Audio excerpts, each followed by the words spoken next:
안녕하십니까. 한 주간의 통일 소식을 전하는 피스인사이트의 박시연입니다. 한국 전통악기 해금은 울림통과 연결된 줄을 팔로 펴서 소리를 내는 악기인데요.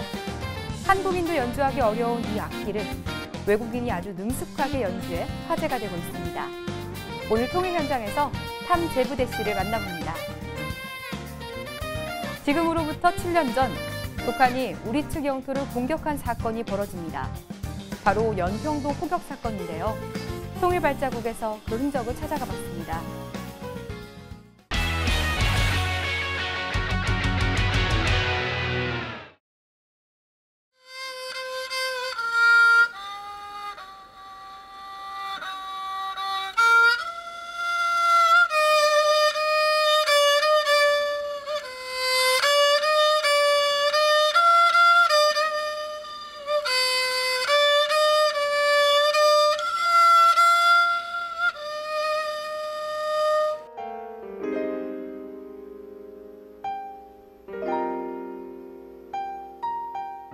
안녕하세요. 통일 안녕하세요. 비정상회담. 저는 저번에 인사드렸던 송영식입니다. 반갑습니다. 오늘도 특별한 손님 모셨네요. 안녕하세요. 안녕하세요. 네, 혹시 자기소개 한 번만 해주실 수 있을까요? 네, 안녕하세요. 전 터키에서 온 담제부대라고 하고요.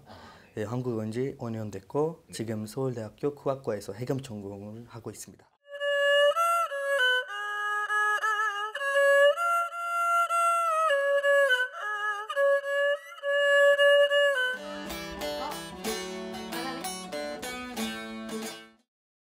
해금이라고 말씀하셨는데 지금 들고 계신 악기가 해금 맞으신지요? 네, 맞아요.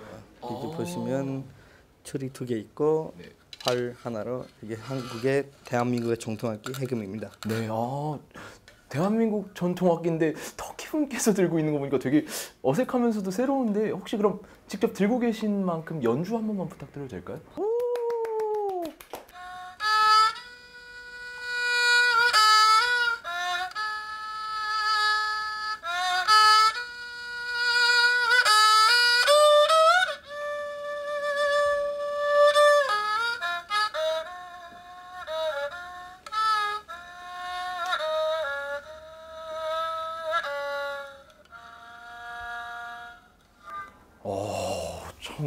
다시 한번 박수 한번 치고 갈까요? 다른 많은 악기들도 있는데 해금이라고 하는 게 어떻게 그 제부대 씨의 마음에 와닿았는지를 알고 싶어요. 길거리에서 가다가 우연히 해금 소리를 들었거든요. 길거리에서? 네. 진짜로요. 엄청 마음에 들었고 이게 도대체 이거 무슨 악기냐 하다가 가서 물어보고 악기도 이름을 알고 있었어요. 배웠었어요. 네. 근데 이제 학교를 들어간 다음에 네. 나는 꼭 이 악기를 전공하겠다라고 했습니다. 굉장히 타양까지 오셔서 길거리에서 들은 음악 소리 하나에 본인의 약간 미래가 딱 결정이 돼버린 거네요. 해금만 아니라 터키 전통 악기 사즈이라는 악기도 연주하고 네. 작곡, 디제이까지 지금 하고 있습니다. 터키를 떠올리면 생각나는 게 몇 가지가 있어요. 우리는 원래 맞아요. 저는 택시 탈 때마다 네. 택시 아저씨들한테 제일 가장 첫 번째 들었던 말은 우리가 형제 나라예요. 그렇죠. 형제의 나라 의미가 6.25 때 그렇죠. 저 작은 할아버지께서도 잠석하셨던 6.25 때 그렇죠. 기억이 있으신 그렇죠. 거죠. 터키가 그 말씀하신 대로 6.25 전쟁을 통해서 저희랑 굉장히 많이 가까워졌다고 보고 있어요. 영원한 우방이라잖아요. Friends Forever 이런 식으로 해왔고 6.25 전쟁 당시에는 미국, 영국 그리고 캐나다 다음으로 가장 많은 군인을 맞습니다. 보내주셔서 굉장히 감사한 마음을 갖고 있는데 혹시 6.25 전쟁에 대해서 알고 계신 부분이 좀 어떤 부분이 있으신지? 저는 알고 있는 게 첫 번째는 할아버지께서가 이제 그때는 여기 참석하셨고 네네. 잠가셨고 그때는 한국 사람들이 너무 잘 힘들다고 했고요. 네네. 한국 사람인지 아니면 북한 쪽 사람인지 얼굴이 똑같잖아요. 무섭다고 하던데 작은 할아버지께서가 우리 억지로 터키 사람들이 누구인지 몰라도 가서 밥 주고 음식을 나누고 그런 활동을 많이 했대요. 아시다시피 한국에서 앙카라이라는 고아원 앙카라가 수도이잖아요. 그때 전쟁 때는 앙카라이라는 고아원을 만들었고요. 그때는 애기들이 많이 모여가지고 그때 아마 제가 알기는 터키에도 좀 가르쳐주고 그때 살기 어려웠잖아요. 네, 그렇죠. 아무래도 터키가 그때는 음식 같은 거 많이 보낸 유엔이 많이 도와줬잖아요. 그렇죠. 군인들한테는 네. 밥 같은 것도 많이 도와주니까 제가 알기는 그때 애기들한테 엄청 많이 도와드렸대요. 아, 터키라고 하는 한 나라의 군인으로 와서 이렇게 막 서로 문화적으로 나누는 부분도 있었고 감정적으로 통하는 부분도 있었다. 아, 네, 이런 식으로 이해하면 참 좋을 것 같습니다. 그럼 혹시 그 작은 할아버지가 오셨던 게 결국엔 전쟁 때문인데 전쟁이 저희가 1950년에 발발을 했어서 67년이 지났거든요. 지금 처음에 그러면 할아버지 이야기를 듣고 상상했던 대한민국의 모습과 직접 와서 느낀 대한민국의 모습에 혹시 차이가 있었나요? 조금만 차이가 있어요. 어떤 차이가 있냐면 서울은 아무래도 대도시잖아요. 네네. 이스탄불도 마찬가지거든요. 사람들이 얼마나 마음이 따뜻해도 작은 시골 같은 데보다 훨씬 조금만 차갑죠. 아, 네. 근데 처음에 왔을 때는 할아버지가 말씀드렸던 그 완전 그 따뜻한 마음 아니었구나 하다가 여행을 제가 한국에서 많이 했어요. 네네. 근데 만약에 전주나 막 지방 쪽으로 가면 진심인데요. 똑같은 그 할아버지가 말씀드렸던 똑같은 그 마음을 제가 받아들였어요. 그렇죠. 우리나라가 네. 종전국이 아니라 휴전국이라서 분단 상태라서 그 가족분들께서는 혹시 막 약간 걱정하시는 부분 없으셨나요? 아니요. 절대는. 저는 2012년에 왔을 때는 그때 와 전쟁 날 뻔했다 막 그런 이야기가 많았었잖아요. 아, 네, 그렇죠. 2012년 13년 차이는 네. 아빠가 뭐라는지 알아요? 네가 오면 내가 니를 진짜 버릴 거라고. 절대 오지 마라. 만약에 전쟁 나오면 거기서 싸우라. 진심이에요. 아빠가 그랬었어요. 왜냐면 작은 할아버지께서 여기까지 왔는데 너도 가는 김에 그런 일이 발생되면 도와줘라. 그 말씀만 들었어요. 정말 영원한 우방이라는 게 이렇게 세대를 건너서도 이어지는 모습에서 저는 재밌었어요. 원래 다른 부모님들은 꼭 오라고 하던데. 아, 그러게요. 우리나라에 살면서 혹시 그럼 이런 문제, 남북 관계라든지 통일 문제에 대해서 어떻게 느끼시는지? 전쟁 아예 없어버리고 세계에서 전쟁도 안 나왔으면 좋겠다고. 네네. 원래 음악하는 사람은 그런 영감의 그런 느낌을 많이 가지고 있잖아요. 그렇죠. 솔직히 유튜브 들어가면 저는 2년 전에 음악을 하나 작곡했거든요. 네. 그 작곡하는 이유가 시리아에서 전쟁이 나왔거든요. 그때는 딱 그때 애기들이 많이 죽어서 그 느낌으로 엄청 슬퍼 제가 음악까지 만들었었어요. 그렇죠. 그래서 저는 전쟁 많이 싫어하거든요.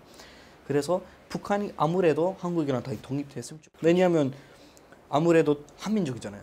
같은 민족이니까 같은 민족이 싸우면 제 눈에는 별로 안 예뻐 보이고요. 제 생각에는 만약에 통일되면 세계에서 가장 힘이 센 나라도 할 수 있어요. 그러면 오늘 탐씨 이야기를 들어봤는데 듣고 나니까 통일 당사자가 될 젊은 세대로서 저희가 우리가 먼저 통일에 대한 생각을 정립하고 노력을 해야겠다는 생각을 하는데요. 오늘 인터뷰는 혹시 어떠셨는지요? 인터뷰는 좋고요. 저는 외국인인데 한국 문화를 한국 악기를 연주를 하면서 조금이라도 도움이 됐으면 좋겠다고 하고요. 그리고 많은 사람들은 해금에 관심을 갖고 한국 분들은 한국 악기, 대한민국의 전통 악기를 관심 갖고 많이 배우셨으면 좋겠습니다. 해금부터 시작해서 본인의 개인적인 이야기에서 통일 이야기까지 넘어가는 저도 즐거웠던 인터뷰였습니다.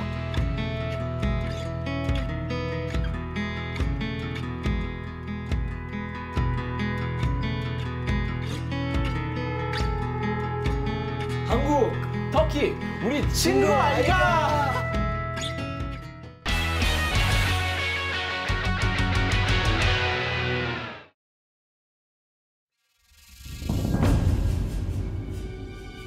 폭격으로 처참하게 파괴된 건물들. 한 장은 1950년 6.25 전쟁을, 다른 한 장은 2010년 연평도의 모습을 담은 사진입니다. 나이 드신 분들은 그 6.25를 겪으셨기 때문에 큰 전쟁이라고 얘기를 하고 연평도 포격은 작은 전쟁이라고 얘기합니다. 우리가 가진 두 번째 전쟁의 기억. 작은 전쟁이라 불리는 연평도 포격의 그날을 찾아가 봅니다.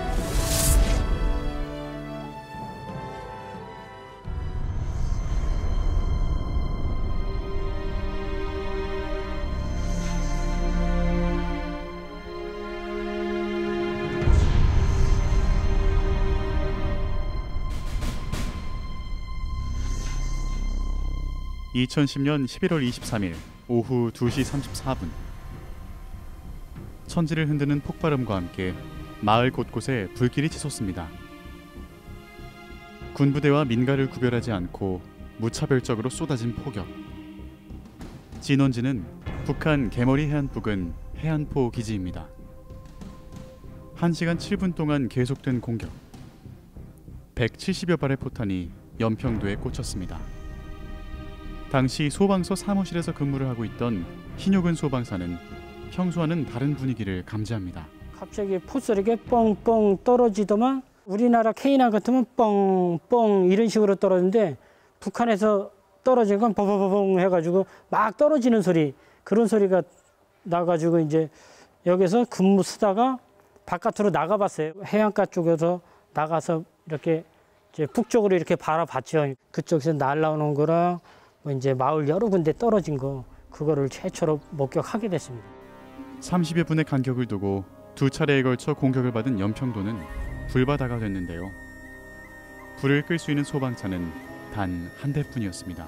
119 상황실에다 전화해가지고 이제 북한에서 포 쏘고 있으니까 주민들 대피 방송 좀 해주세요 해가지고 그 2차 폭격 터졌을 때 민방위 사이렌 장비로 이제 주민들 대피 방송, 소방차가 한 대 있다 보니까 이거를 어떻게 진압을 해야 될까, 소방서에서 제일 가까운 집부터 이렇게 꺼 나가자라는 식으로 해가지고 진압하기 시작했어요. 서해 최북단에 위치한 섬 연평도. 조기팟이라는 말이 있을 정도로 많은 사람들이 찾던 이곳은 풍요롭고 평화로운 섬이었습니다. 가을 날씨 화창한 날 우리 망행대에 올라가면 저 이북 저 해주 저 월악산 저 밑에 저 세미트 공장에서 연기가 보일 정도고 육안으로 다 보여요. 그리고 망행 가서 이렇게 딱 올라가서 보면 이북 배들 나와서 저 낚시하는 것도 보이고 그러는데. 연평도는 원주민 중 40% 정도가 북한에 고향을 둔 실향민으로 6.25 전쟁을 피해 이곳에 정착한 분들입니다. 그런 마음은 뭐 안 없지 뭐. 고향에서도 내 집을 그냥 놓고 그대로 맨발로 쫓겨 나오고, 여기 있을 때도 또 포기당할 때도 그냥 갑자기 그렇게 되니까 뭐라고 말할 수가 없지 뭐. 그냥 엉망에 갑자기 변을 당하고 해. 북한의 포격으로 인해 깨져버린 평화. 연평도에 있는 건물 133동이 파손되는 등 물적인 피해도 컸는데요. 무너진 민간주택을 그대로 보존하고 안보교육장으로 조성해 전쟁의 참화를 그대로 보여주고 있습니다. 그 사람들의 한생, 살아온 생활을 다 여기 안에 있는 거잖아요. 그동안에 이제 벌었던 것들, 그리고 인생 전부가 집과 탐과 함께 같이 타버렸다고 생각을 하시면 돼요. 물적 피해뿐만 아니라 전신적 피해가 굉장히 심했죠. 민간인 2명이 사망하고 우리 해병 2명이 전사하는 등 인명 피해도 있었는데요. 연평도에 서 있는 이 나무 한 그루에도 그날의 아픈 흔적이 남아 있습니다. 이게 서정호 하사 모자에 있는 해병대 마크입니다. 말년 병장이라 이제 마지막 휴가를 가던 중에 부두에까지 나갔습니다. 부두에 나가서 배만 타면 되는 상황이었는데 군인의 정신에 입각해서 그 휴가를 포기하고 본인이 중대로 복귀 도중에 연평도 사방에서 폭탄이 떨어졌기 때문에 압력에 의해서 몸이 산화되고 이 모자 앵카가 이렇게 소나무 중간에 날아가서 박혔습니다. 저는 그때 당시 직장 생활을 했는데요. 포소리가 예전과 다르다는 느낌으로 이제 쾅쾅 소리가 되게 크게 들렸어요. 오늘따라 무슨 일이 있나 그러는데 이제 머리 위로 폭탄이 지나갔어요. 진짜 깜짝 놀라서 이제 주저앉았죠. 과자 박스 옆에 이제 웅크리고 앉아 있다가 이제 정신이 딱 들어왔죠. 이제 아이들을 찾아야 된다라는 생각을 했죠. 어느 아줌마가 이제 파편에 의해서 이제 팔을 한쪽 잡고 빨리 피하라고 이렇게 말씀을 하시더라고요. 지나가는 사람들이 있었죠. 오면서 혹시 내 아이를 못 봤니 하니까 이제 못 봤다고, 자기도 빨리 이제 아이 찾으러 간다고 하더라고요. 작은 아이가 다행히 선생님 말 듣고 대피소에 들어갔었다고 하더라고요. 애들 아빠한테 이제 작은 아이 찾았다, 이제 큰 아이는 학원에 있다 이런 얘기를 하고 있는데 또 폭탄이 막 날아왔어요. 그때 당시 이제 작은 아이를 끌어안고 이제 숨어 있다가 제발 별일 없게 뭐 그런 기도를 했죠. 이 위로 폭탄이 안 떨어지게 해주세요 하면서 또 이제 쾅쾅 소리가 나니까 이제 밖을 한번 보러 나왔었어요. 대피소 위로. 근데도 끊임없이 막 쏟아지더라고요. 아이랑 있을 때는 울 수가 없잖아요. 대피하고 있다가 새벽에 5시 좀 넘었나? 그쯤에 이제 해경배 도움을 받아서 새벽에 출발을 하긴 했는데 밥을 못 먹고 출발을 했었어요. 아직도 7년이라는 시간이 흐르긴 했는데 항상 생각이 나요.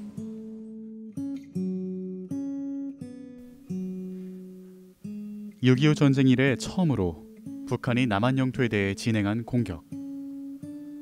작은 전쟁의 기억을 가진 연평도의 사람들이 우리에게 말하는 것, 또 우리가 잊지 말아야 할 그것은 무엇일까요?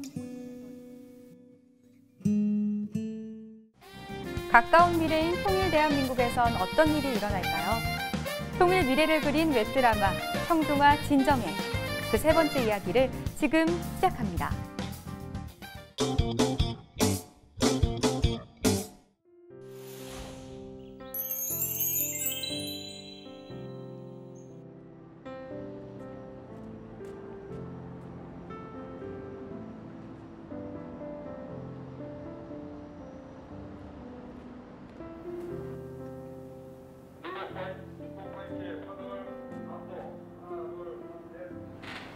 어떤 일로 오셨어요?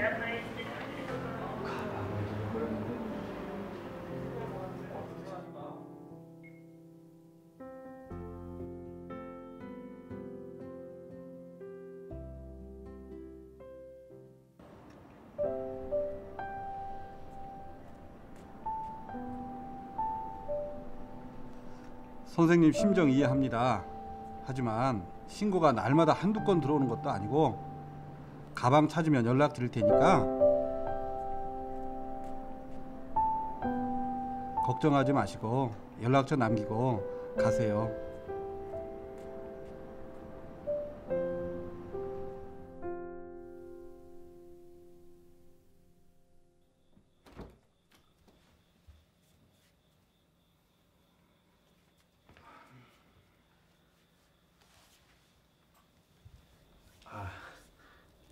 지문 찾으셨어요?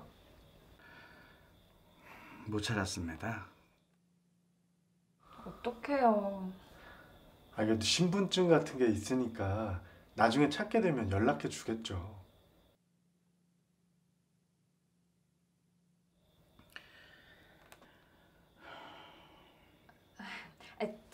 자자, 저희 밥 먹으려고 하고 있었는데 일단 식사부터 하세요. 네, 식사부터 먼저 하세요. 이렇습니다. 에이, 다 먹고 살자고 여기까지 오신 건데 식사는 하셔야죠. 괜찮습니다. 일 없습니다.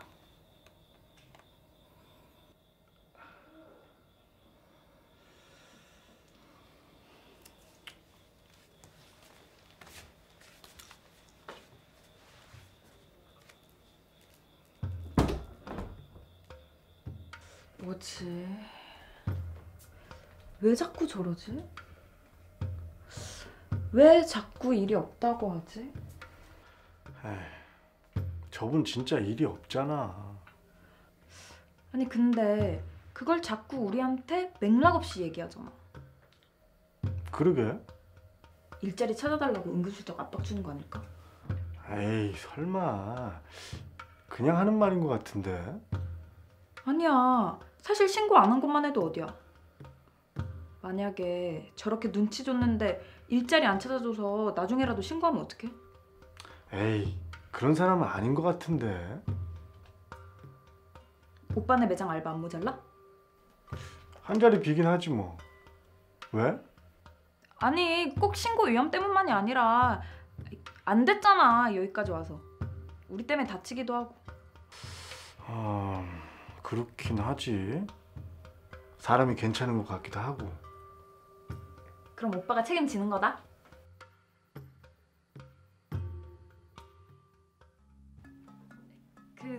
또 오빠가 일하는 매장에 알바 자리가 비어서요. 네. 일이 어렵긴 그럭저럭 할만하고요. 제가 같이 있으니까 적응하시기도 편하실 거고. 뭐네 이 동무들. 왜 갑자기 일자리를 소개시켜주네. 진짜 인신매매단 이런 거 아님매?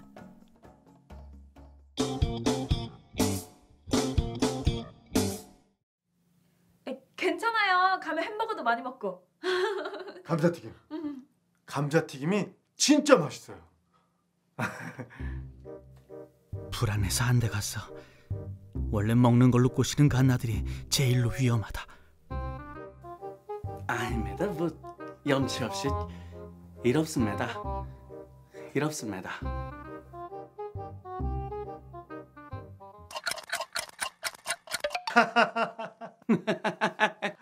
진짜 어쩐지 너무 뜬금없이 그러셔서. 내래 동무들 또 오해했습니다. 아이 뭐 내래 어디 팔려가나 싶어서. 아이 미안합니다. 아이 갑자기 모르는 말을 쓰는 바람에. 아니에요. 모르는 저희가 문제죠. 내래 서울 와서 동무들 때문에 처음 웃어봅니다. 이것도 인연인데 내일부터 저희 매장 오세요. 아닙니다. 이렇게 채워주시는 것만 해도 너무 고마운데. 아니에요. 이렇게 살아주신 것만으로도 감사하죠. 감사합니다, 정말. 정말 고맙습니다. 정말 고맙습니다. 내 좋은 동무들 만나서 내일 일도 나가니까 너무 걱정하지 마시라요.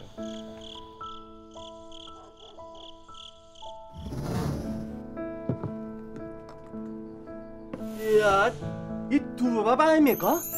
드셔보시라요.